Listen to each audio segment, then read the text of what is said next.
So I know a lot of you will be leaving to go do other things, but I'm here to give you 45 minutes of happy before I get the hell out of here. Have you guys had a good time so far? I've had a great time. Who was with me for karaoke on Friday night? Isn't it fun? It's fun, it's free. My inner thighs are completely chafed raw because my suit was made out of plastic. It was awesome. Okay, so I'm gonna leave you with a little game I like to call the world's shittiest game show. Has anybody ever played that before? Who hasn't played the world's shittiest game show? You're in for a shitty game show. Okay, here's how it works. You guys line up, okay. You guys line up at the mic, you ask me a question, you tell me what's on your heart. This is the end of the show for me, or the convention for me. I'm tired, I'm vulnerable, I probably will answer most things. And every time you do that, you give me your name, and you guess at this number that I'm gonna pick right now between 1 and 287. But this is the hard part. Okay, got it. Oh, and then you win something shitty out of my bag. Let's see what I have. I was gonna give you a handful of pills, but they told me I couldn't, so I'm not gonna do that. So let's see what we have. There's no gracious way to do this.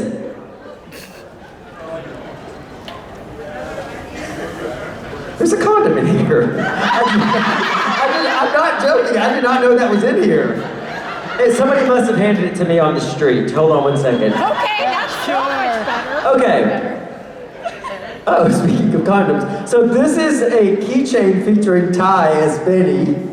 So you can win that, and I can sign the back of it, so you can win that. That's actually not so shitty. And then let's see what else. Or you can win a condom that I signed.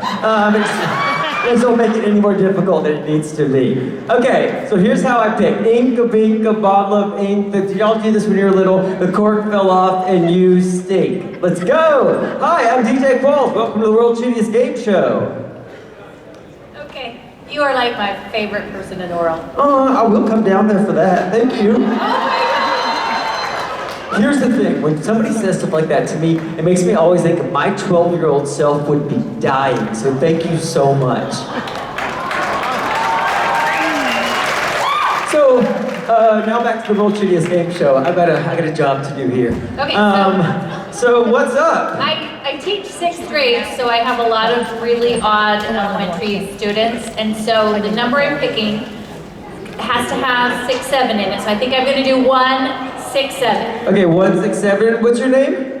Laura. Laura, I got you. 1, 6, 7. Okay, so somebody, y'all have to remind me. I have ADHD brain, if it wasn't apparent. I lose this pen 15 times during this. I'm gonna put it in my back pocket. Remind me.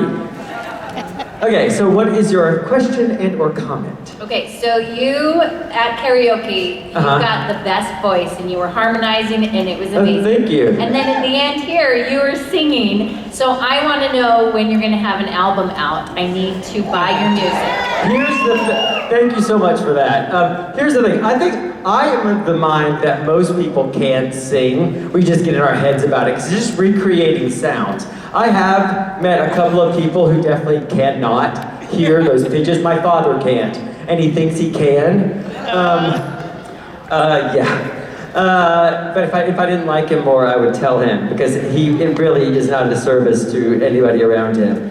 But I think most people can, we're just too afraid to do it. But here's why I would never do it or try to do it professionally, because the people that really do it so well. Like, I get asked to DJ events still, because people think that I am a DJ. And I know, still, it's been 25 years. But I would never do that because it's an art. I have a good friend named Paul Oakenfold who's a DJ. He's amazing.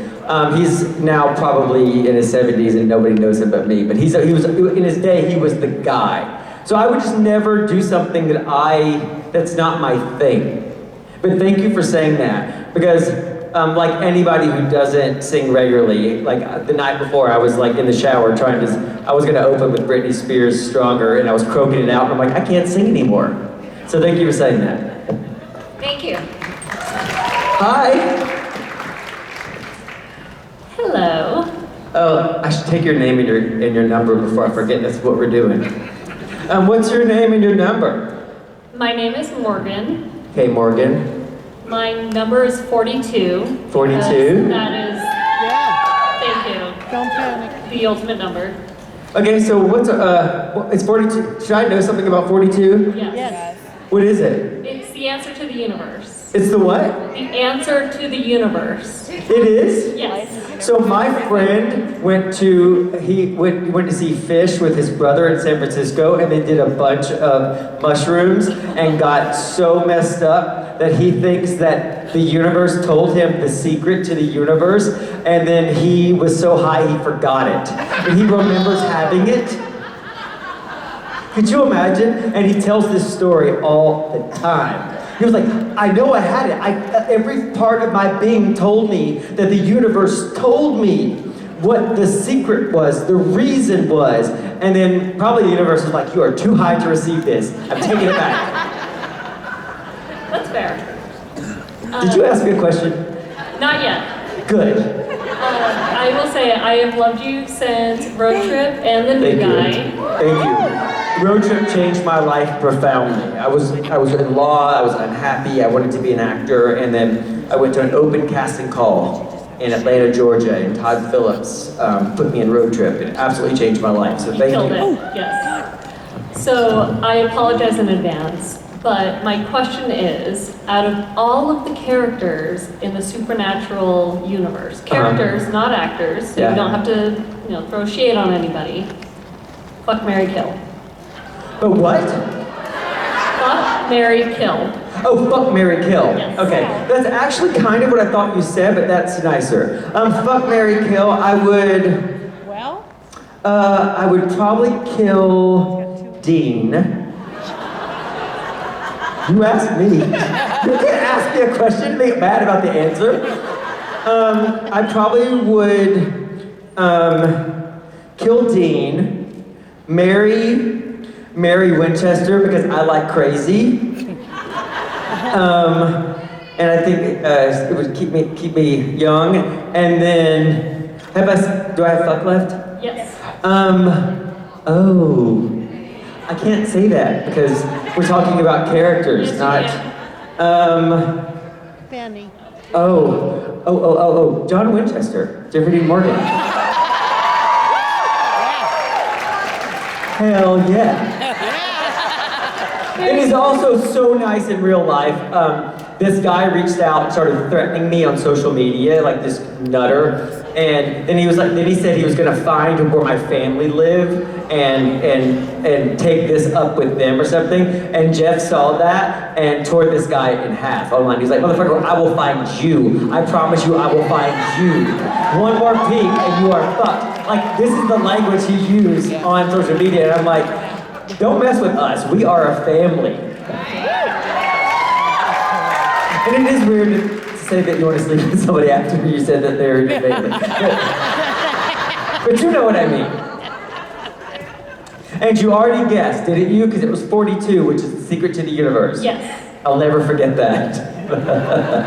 Until the next time I'm seeing Fish. Hello! Hi, I'm Noah, and my guess is 57. Hey, Noah. 57, what do you got for me today? My question is, so this is inspired by someone, if the cast of Supernatural were competing on RuPaul's Drag Race, Oh yeah? who's going home first, who's winning, and who would you be scared to lip sync against? Oh, what was the last one? Who would you be scared to lip sync against? Oh, that's really good. That's really good. Who would win? Probably Elena is the most sort of fabulous of us. She's effortlessly fabulous. So she would have to be in strong contention. I wouldn't want to go up against Samantha Ferris against her for anything. I love her, but she's a tough competitor, and she talks like this. You know, she played Ellen. Consequently, if I was going to be any other character other than Garth, I would want to be Ellen. And what was the second one? Hold on. It was who would win? Oh, did I say? Oh, Elena probably would win because she's. Who would go home first? There we go. Oh, it wouldn't be me. Let's see, who would go home first? Jensen. He's so good at everything, it makes me so mad. Like, when I had to do that tap dancing sequence, so here's how it was pitched to me. I'm in Burbank, we're at a creation show, a producer from Supernatural just strolls past me and casually says this. He knew I had an episode coming up and he's like, hey, can you dance? And I was like, yeah. I mean, like, I can dance.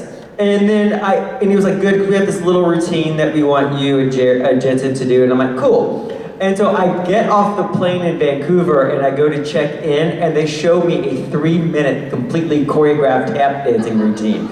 And I was like, I can't do that. I was like, he said, and they're like, you said you could dance. And I'm like, if I could do that, I would be dead. I grew up gay in the South. If you had tap dancing to that, I would have never made it out alive.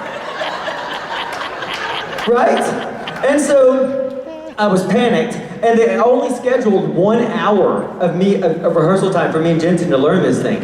And I'm all shook about it. And then Jensen, and I called Jensen, and he's like, no, we're gonna do as many rehearsals, we'll build them into our days whenever we have free minute. So then I was calmed down, and he was like, and I'll learn it with you, right? And I'm like, so that made me feel a bit better, and he is my buddy. And so, we wrapped, they cut us, and so like I had to get out of like werewolf claws or some sort of makeup. And so he arrived 15 minutes at the rehearsal before me, and by the time I got there, he knew it. Damn you, Jensen. And it's always like that. He's good at everything. He smells good. He's also kind. I was going through a rough patch in Germany because I was in a job that just really wasn't, I didn't feel safe at the job. I was doing an acting job. And there were reasons, the executive producer had done some things. And so Jensen came over and said, your energy's weird, let's talk. And so I was like, I know this feels ungrateful, but the show that I've done has gotten renewed, and I have to go back to work, and it makes me feel so profoundly ungrateful, and because I love being an actor. And this is what he said: you don't feel safe at your job, and you deserve to feel safe at your job. You're not ungrateful, you're being human. Damn you, Jensen. So yeah, Jensen will be eliminated first. Thank you. Hi. Hi, so I'm here with my mom, who has only watched the first 6 episodes of the first season and the Scooby Natural and Ghostface. Where is your mom? Mom? Can you see her? Right there. Oh, you're in for some good stuff. I hear this show is great. So, is there anything else you would want to say to her about the show or kind of get her ready for in the show? I mean, all you need to know about the show is look at the kind of people it brings together.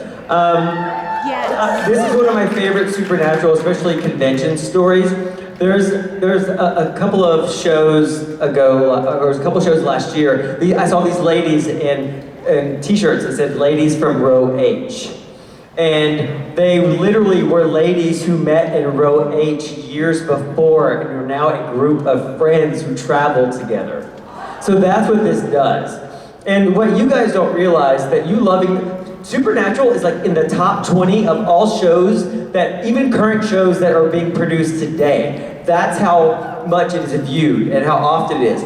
And what you guys don't know, I understand the time and expense it takes to come here. I know it's hard, it's difficult, but what you give us that you maybe don't realize is that when shows end, the actors, you love these people, but your lives change. You go on to other things. You see each other and you remember each other fondly when you come into contact. We've never lost contact because of you guys, because you guys come to see this. So we travel all over the world together all the time.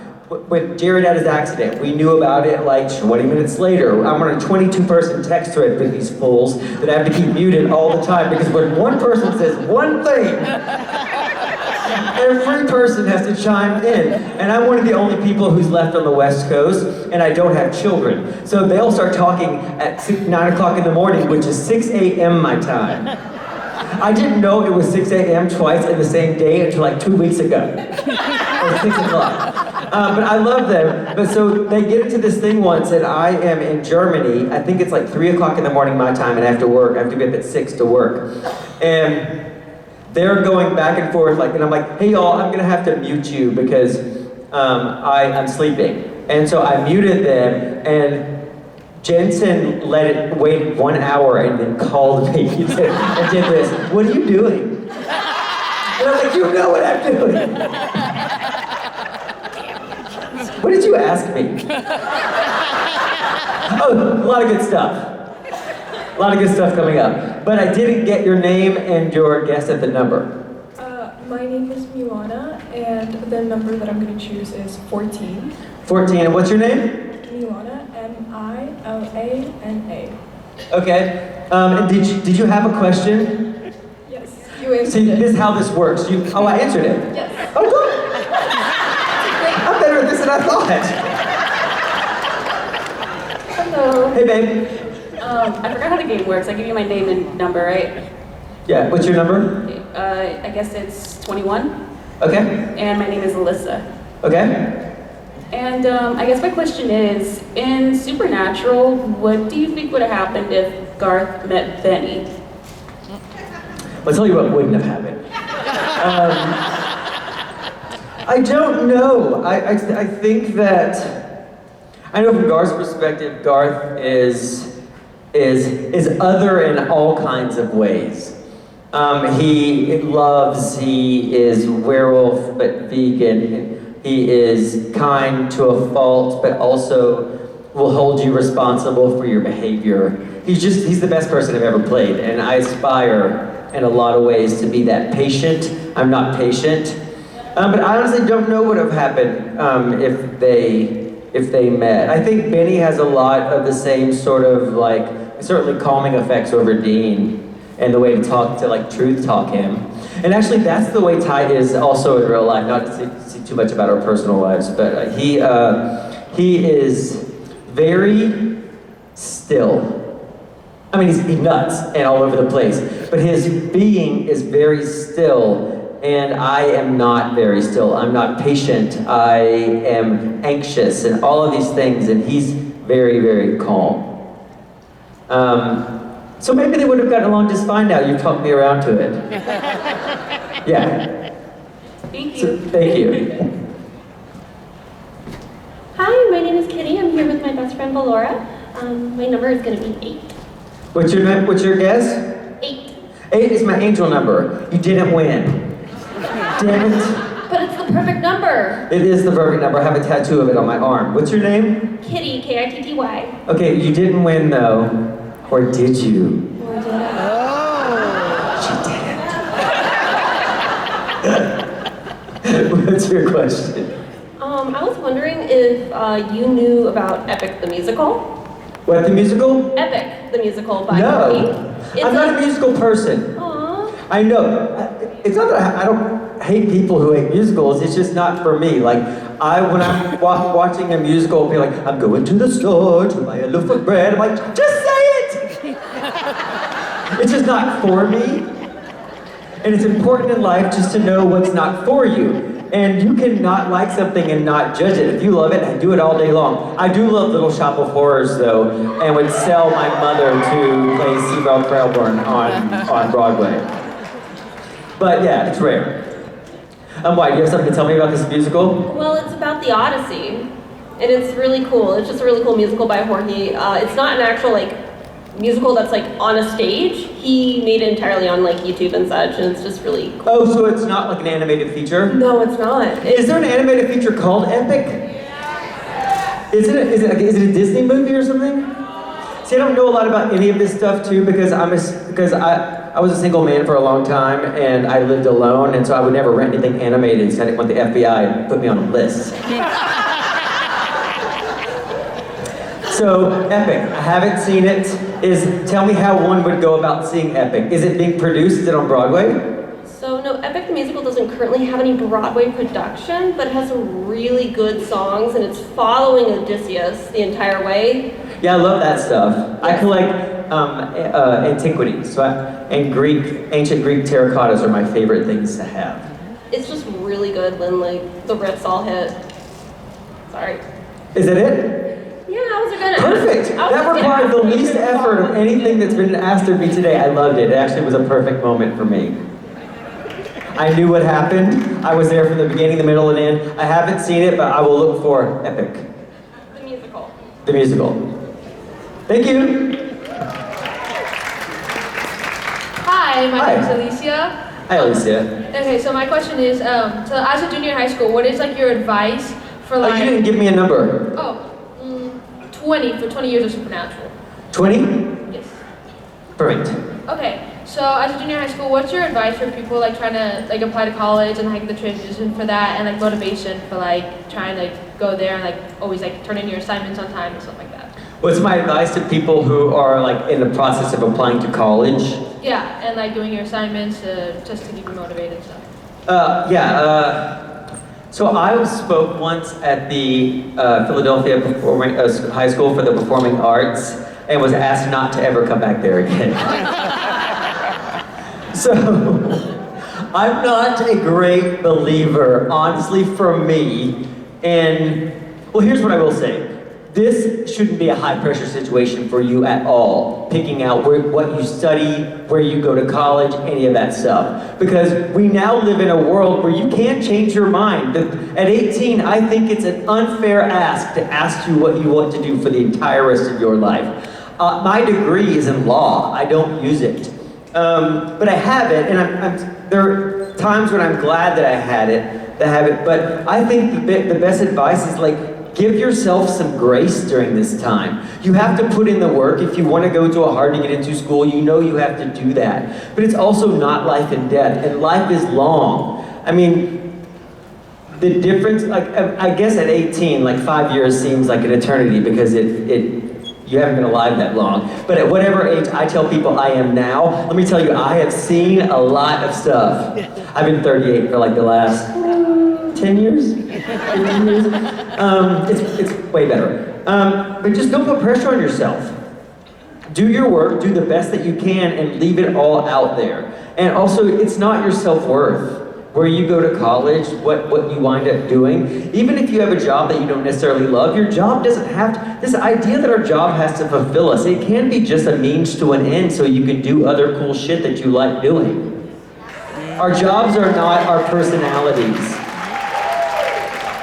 Your number one job to yourself, and this goes for everybody in this room, is to make yourself happy, because when you are happy, you are a better partner, you are a better sister or brother or friend. So, you got one chance at this, go make yourself happy. Okay? Awesome. Yes, thank you. And don't listen to anybody that tells you that this is more important than it is, because it's not. Although it is kind of important. Hi. Hi, I'm Brandon, first time. You got that? Yeah, I should have known that this is part of it because I invented this game. My number is 188. 188? Yep. See, what's great about having this kind of brain is I don't even remember what it was, so I can't even give it away. I wrote it on the back of this piece of paper. Tell me your name one more time. Brandy. What is your question, or... Well, first I want to say thank you. You were the first one I met at this con. Did it all go to shit right after I've that? been going through some things, and you gave me this gentlest, warmest, loving hug. I love you guys, and I love being here with you, so thank you. Thank you. My question is, what was your hardest scene to film on Supernatural? Oh, my hardest scene to film. Well, that's good. This is for completely cosmetic reasons, but I was in a coma and I had to run out of the hospital into a car in just boxer shorts, and Jared took off his shirt and did push-ups. While I was doing that. That was difficult. But I found this show so easy to film I mean, I got hurt almost every episode, because here's what happens with stunt people. Stunt people always try to over-explain things to you, especially when you're built like me. Like if I got thrown through like a plate glass window, or thrown into a dumpster, or thrown behind some furniture, Garth was thrown a lot. And your natural instinct, if you trust yourself, is to fall and not get hurt. But they would always be like this.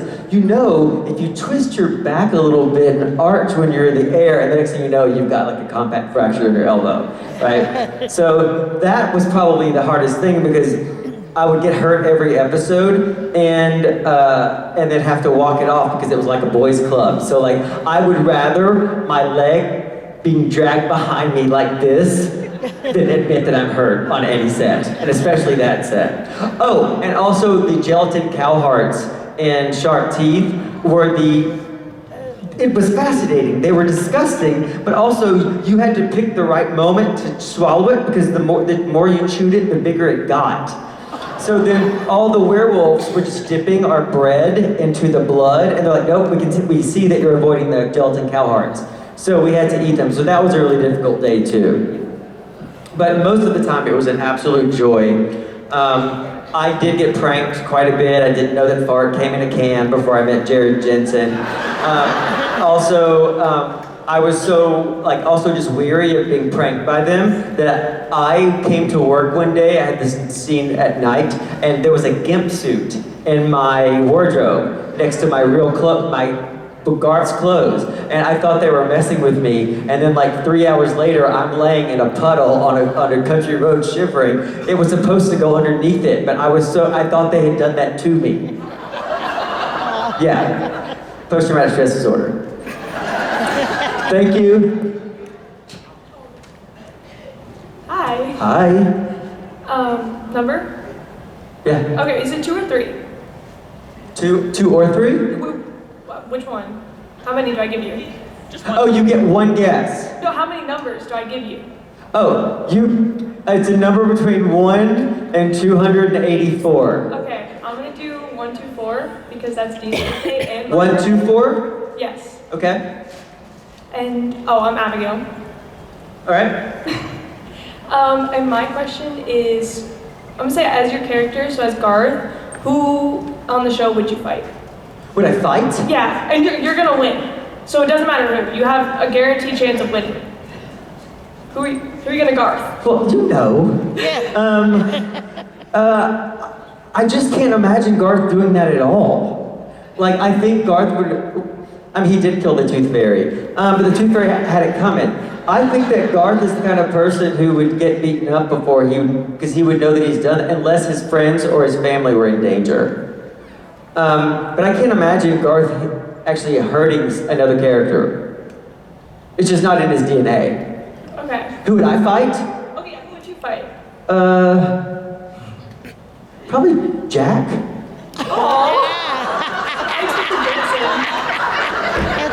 He's like my little brother in real life. Alex Calvert's one of my favorite humans on the planet. But I would beat his ass. Thank you. Hi. Hello. How are you? Good. My name is Max. I remember you, Max. You sang with me. I did, yes. And my number is going to be 97. 97. Excellent guess. Since you came to karaoke, I can't do that. What's your question?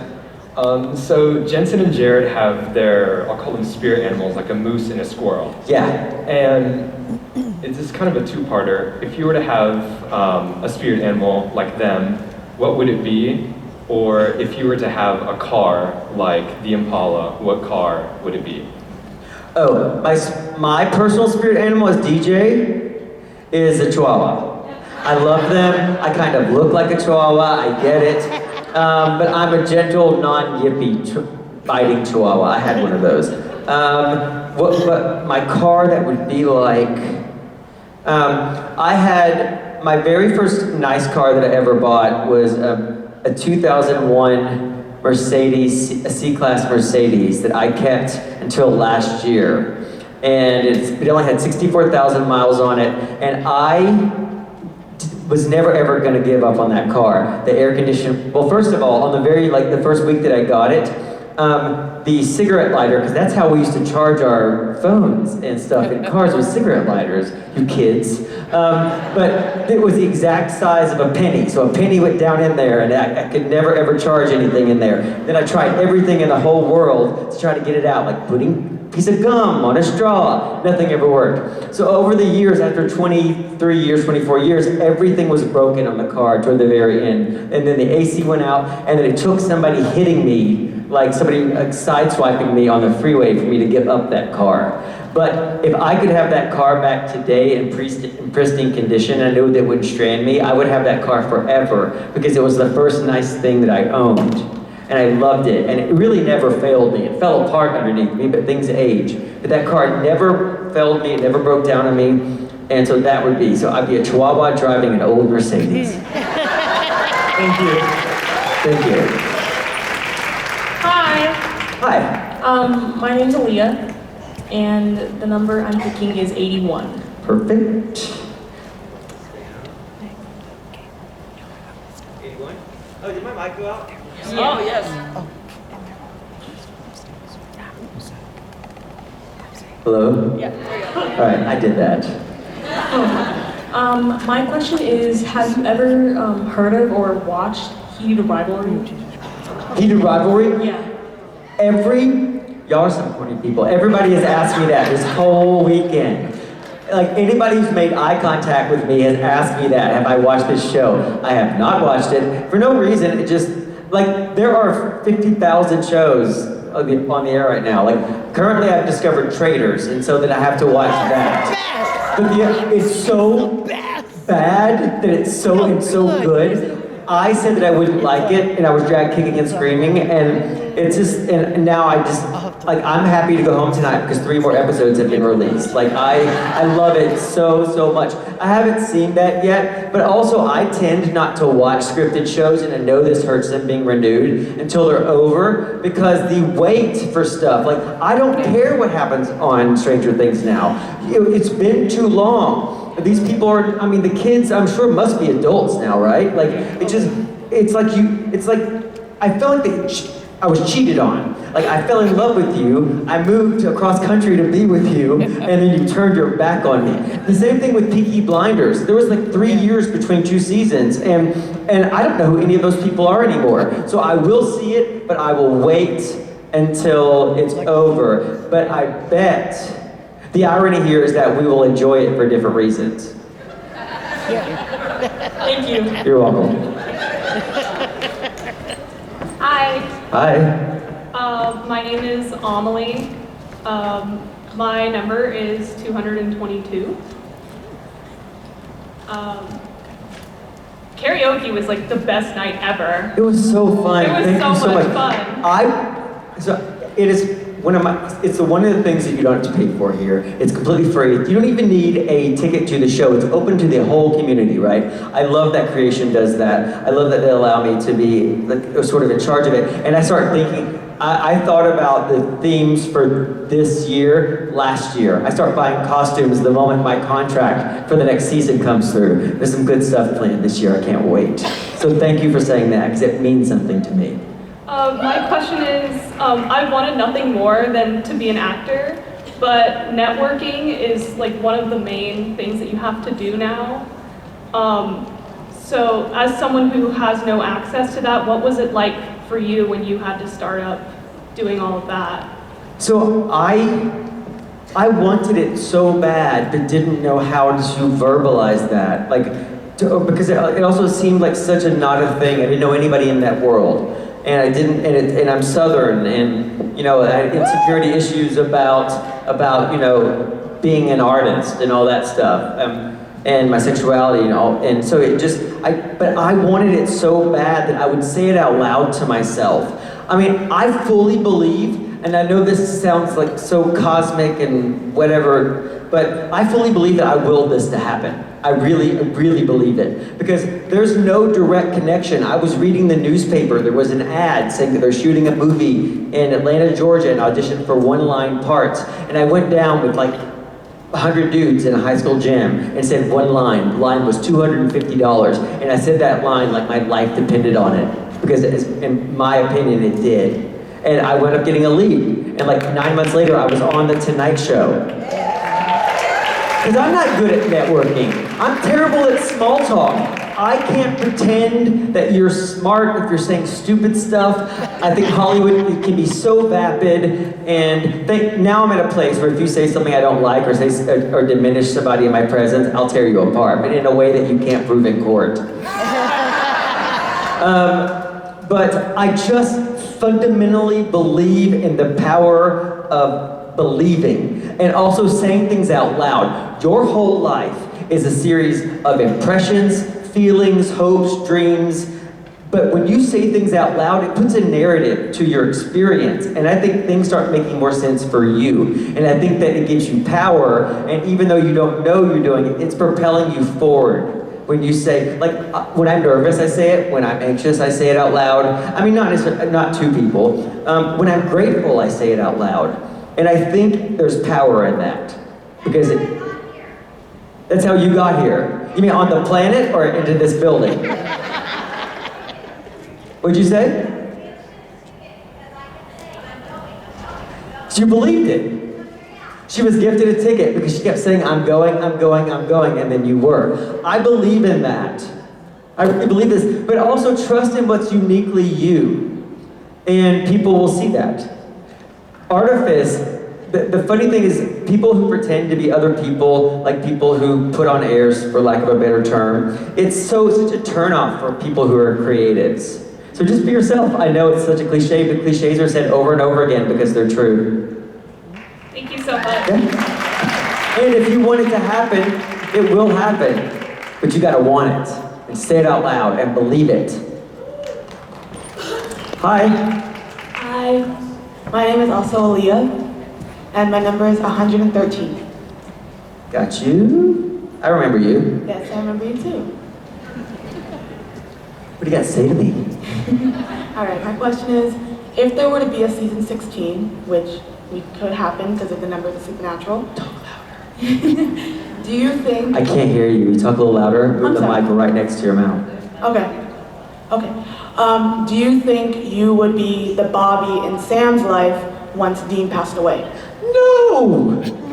No, absolutely not. As a matter of fact, I got so much crap for that. Like, when they sent me the script, I had my publicist call the Warner Brothers publicist and say, under no circumstances, because I knew I would be wearing that hat, that they would put underneath that scene where I pull up in my own car in Bobby's hat and do this, the new Bobby, ? And they swore they wouldn't, and they did. I got so much crap on social media, you will never be Bobby. I'm like, I'm not trying to be Bobby. Garth isn't trying to be Bobby, he's a stopgap. Just to keep this story going forward and to keep the world together. I did steal one of Bobby's hats though.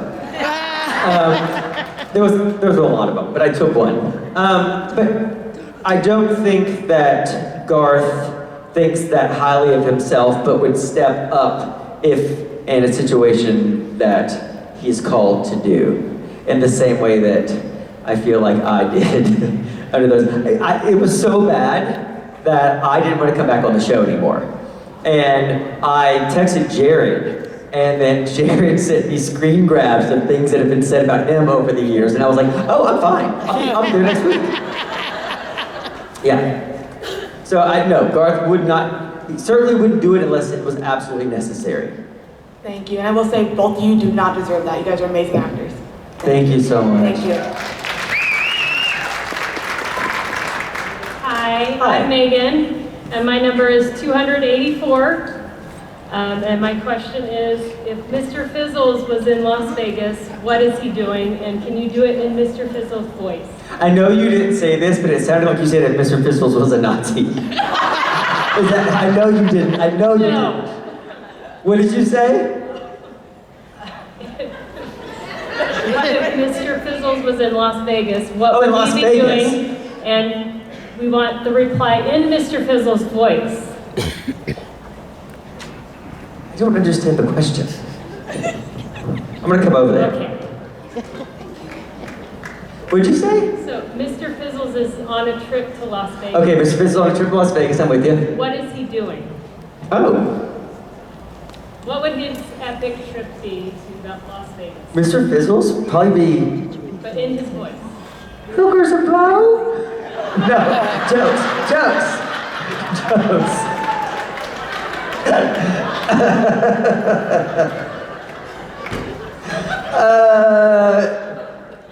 Yeah, probably that. Mr. Fizzles is gentle, but I think also he's probably a dirtbag. He lives in my nightstand. He's seen some things. He really does. I have the original Mr. Fizzles. Because the voice I used to voice Mr. Fizzles was the voice I talked to my dog in. So I adopted this special needs Chihuahua who was born with too much water on his brain, so he could only walk in a circle. And his penis was so big for his body, so he peed on his chest every time he peed, so I had to wipe him off. His tongue was like this big, too far, like both of his knees had to be replaced. He was like having a giant hamster. But I loved him, and he was completely non-responsive, and they told me he would die before he was 2.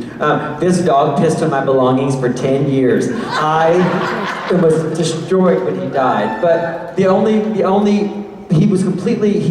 would say no, or George, or whatever, and he just wouldn't look at you. But one day, I found this voice, and I started talking to him out of the blue, and he perked right up. And that was the only voice he would respond to. So that's the voice I gave to Mr. Fizzles, and then George died shortly after that episode aired, and the Supernatural producers sent me Mr. Fizzles for Christmas. The only one. And then they sold my hunter coat for $10 at the damn yard sale. I am so mad. If anybody knows where my hunter coat is, I will pay big for it. I cannot believe it. I'm still mad about it. Thank you for asking me that. Damn it. Did you give me a number? Okay. 284. Okay, I got that. Hi. Hi, my name's Mackenzie, and my number is 213. Hi. Hi. My question is there a role or genre you would love to try that people wouldn't expect? Oh, I love being the killer. I mean, I've done that before. I was the first ever killer on Criminal Minds. Thank you. I killed somebody with a vending machine pushed a vending machine over on them on one of the Law and Orders.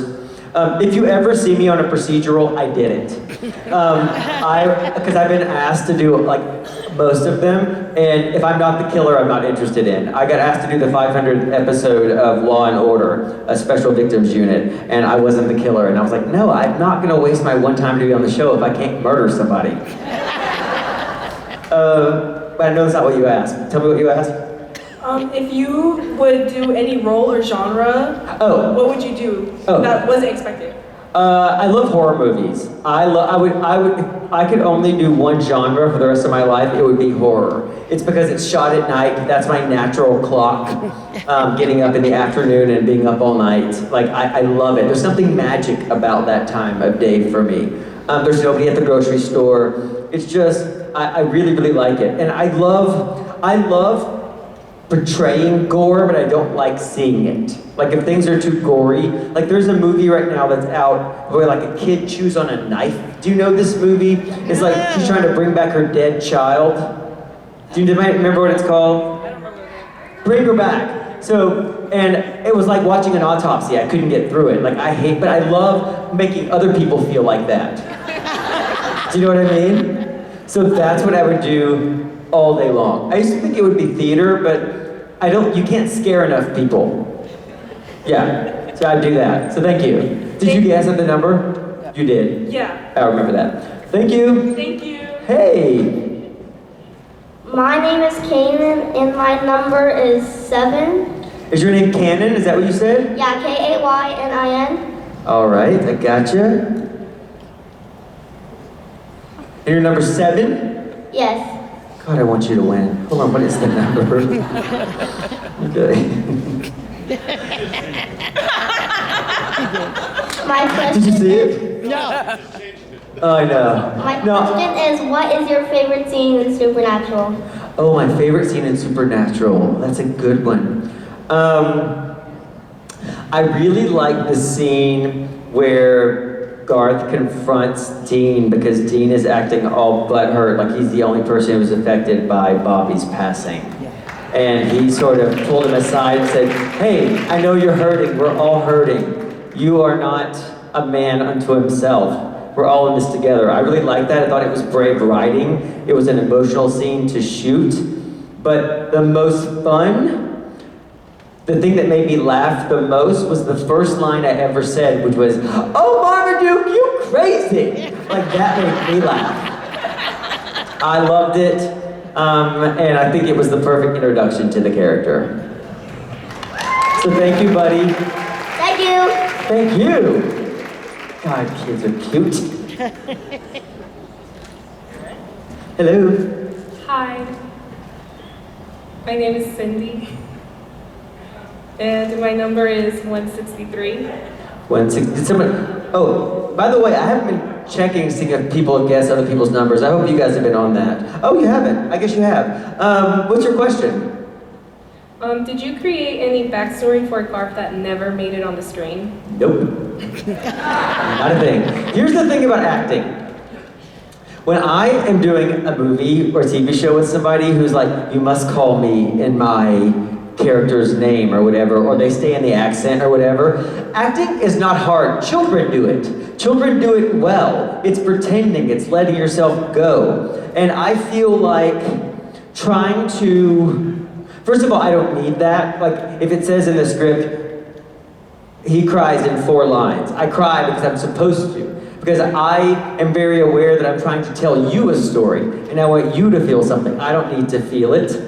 But I also feel like the characters on this show are pretty well fleshed out, so I didn't really have to do that. I find too much preparation makes things stale, and I think I like things, I don't like rehearsal, I like things immediate. Like, I don't know who came to the reading the other night, but we did this reading of War of the Worlds, and I was crapping myself right before, like it was freaking me out, because I hadn't read any of those lines before. But the immediacy of it when I got on stage made me so excited, and it really reminded me of like why being an actor is so damn cool. So I don't do a lot of preparation unless I need to learn a skill or an accent. But giving somebody a backstory, I really don't do that. Thank you. You're welcome. But if it works for you, if you're an actor, good. Have at it. Hey, buddy. Hello there. My name's Michael. Hey, Michael. My number's 233. 233. Where are you from? I'm from Phoenix, Arizona. Where? Phoenix. Right on. I don't know why I wanted to ask you that, but I did. What's your number? 233. 233. Okay, got you. First of all, just congratulations on your engagement. Thank you. And my question is, how's Ty doing? He's doing well. Still alive. The cops haven't been out yet. He's really well. He's up in Vancouver right now. Things are such that he doesn't feel necessarily the coolest about crossing the border. We had a friend named Jasmine who was just taken, like crossing the border from Mexico she's Canadian, and it was all over the news. And also he's had so many work permits over the years. It's just why run the risk of him being like pulled into a room, and he's also not the kind of temperament and size that you want to provoke too much without a response. He's very patient until you push him to a point, and then we would all be on the news.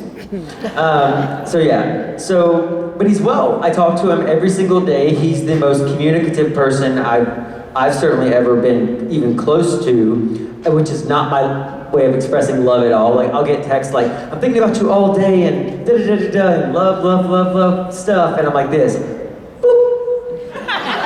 And it makes him laugh, because he knows that's not how I express love. How I express love is I go up there. This man has never washed a piece of clothing without 12 napkins in a pocket a day in his life. Everything is covered in white lint. It drives me insane. So I go through and it'll just pull everything out and rewash it, fold it, put it back in where it goes. So that's how I'm an acts of service person.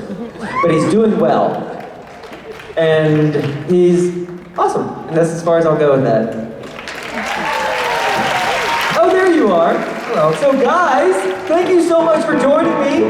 Before I get on this plane, I'm going to tell you who the winner of the world's crappiest game show is. The number was 43, which means 42. Is there a 42? Yeah. Hey, 42, come out to the vendor's room and I'll give you a condom or something. Whatever I said, I will give you. It really was a condom. Okay. Bye, guys.